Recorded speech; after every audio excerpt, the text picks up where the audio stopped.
Artists don't get paid to perform at the Super Bowl. This blows a lot of people's mind, but essentially they're doing it for the exposure. Rihanna did it for exposure, Beyonce did it for exposure, Janet Jackson did it for exposure. So this begs the question, should you and I, upcoming artists, do things for exposure? We're constantly told no, all the memes say don't do it, but should you? Is that true? And in this video, I'm gonna give you 5 factors that you should consider when deciding whether or not you should do something for exposure.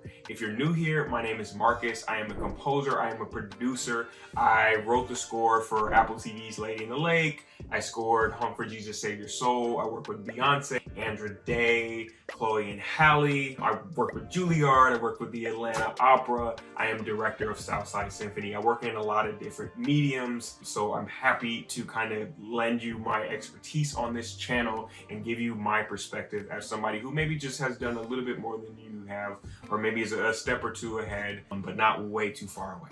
I want to give you the preface first before I say this, is that I think when deciding whether or not to do things for exposure, I think it's never as simple as yes or no. I think about it sort of through the lens as like a scale. What you're getting out of it has to balance what you're putting into it. So the first factor that you should weigh when deciding whether or not you should do something for exposure is simply how much exposure.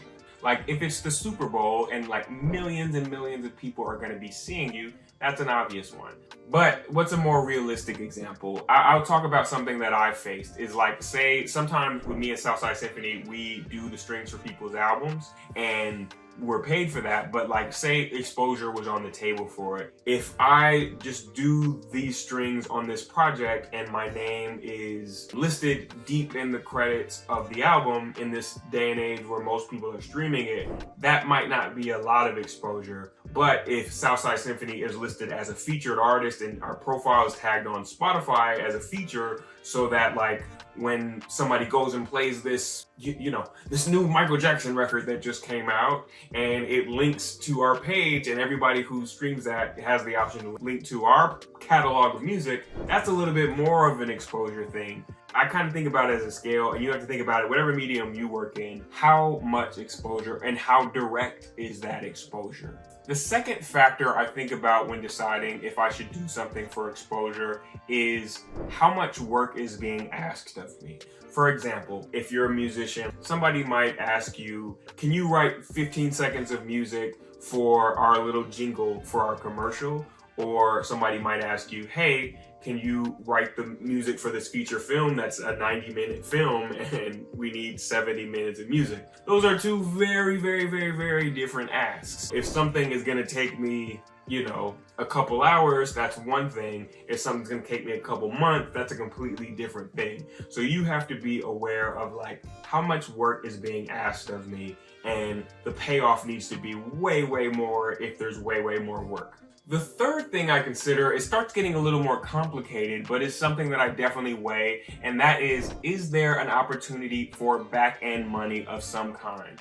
And what do I mean by that? I'll give you an example from my life again. So if you're a composer, we get something called performance royalties. If you want me to make a video breaking down performance royalties, leave a comment. But if you're a composer, you get what's called performance royalties. We get these from organizations like BMI and ASCAP here in the United States. Sometimes there are orchestras who don't have much money to pay you up front, but they'll be like, hey, we'll perform your music 7 times, or we'll perform it all over, we're going on tour with it. And every time this piece is performed at no extra cost to the organization, we get a performance royalty collected by, in my case, BMI.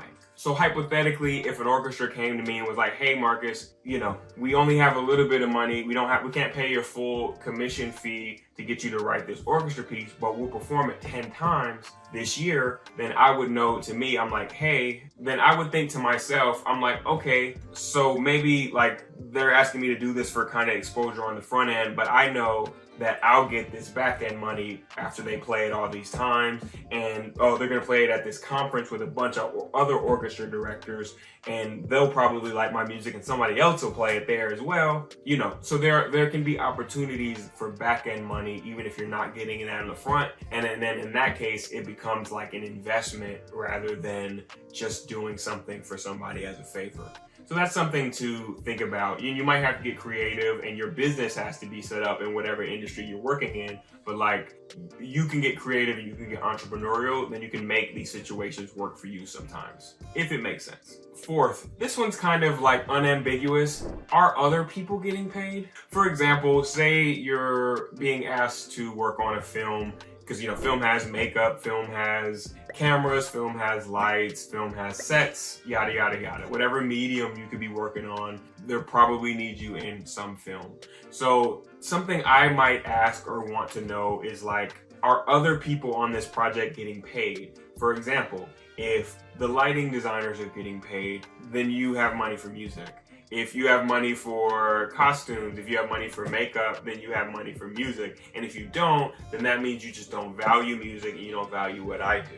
I'm not telling you to take it personal. It's not necessarily representative of you as a person. You don't have to get angry. You don't have to get upset. But it might be like, okay, this is just somebody that doesn't value what I do, and you should like take that accordingly, or at least take that into factor. Like I said, these are not one factor decisions. You're weighing all the things as a business, right? That's a big difference. Making decisions as a business. If you're taking it personally, then you're like, yeah, I'm not doing it. So that's what I'm saying. Take that into consideration, but it's not the only consideration. Fifth, it's a bit more of an advanced strategy, but is there opportunity for equity in this project? And what does that look like? That looks like if someone comes to me, hey, will you write strings on my project? It needs strings, but I don't necessarily have any money to pay you. If I really like the music, but they don't have money for me, and I know I'll have to pay my musicians out of pocket this and this and this, I might consider it if I really believe in the song, I really believe in the artist, and I think they're gonna work to promote it. I think they're going places, XYZ. Anyway, I think it's gonna be successful, and I have enough time and money to invest right now. I could potentially do it if like we could split equity in the project. Like, okay, cool, like we're both gonna make this together. Well, then let's split it, and it'll be both of our songs, or we'll both share ownership, or whatever that might be. An app company and they need a jingle, but they're just a startup or something, and it's like, hey, we want to pay you to design the logo, or we want to pay to, or we want to have you do this and this, but we don't have the money. They're asking you to do it for exposure. If they value what you do, sometimes you can negotiate to like, some type of percentage of ownership in this project, or whatever it is. I will say this is more of an advanced strategy, because this usually only works if you're like maybe more advanced in your career, like if you're at like a higher point than the person asking you to do that thing. So this maybe isn't something to consider if you're just starting out. I mean, it doesn't hurt to ask if you do it properly, but like if someone's coming you to work on a project and you're contributing a significant portion of it, and being asked to do it without being compensated, it's not an unreasonable ask to ask if like, hey, well then can I share in this if this is sold later, or if this is successful, then can I be compensated when this is successful? And that might look like having a shared ownership in this project. I hope this was helpful. If you got anything useful from it, make sure you subscribe. Leave a comment on if you have any other questions. I love talking about this stuff. I love sharing my expertise. I don't get to talk about it with like my personal friends. If you have more questions about being a creative freelancer, let me know. Until next time, see ya.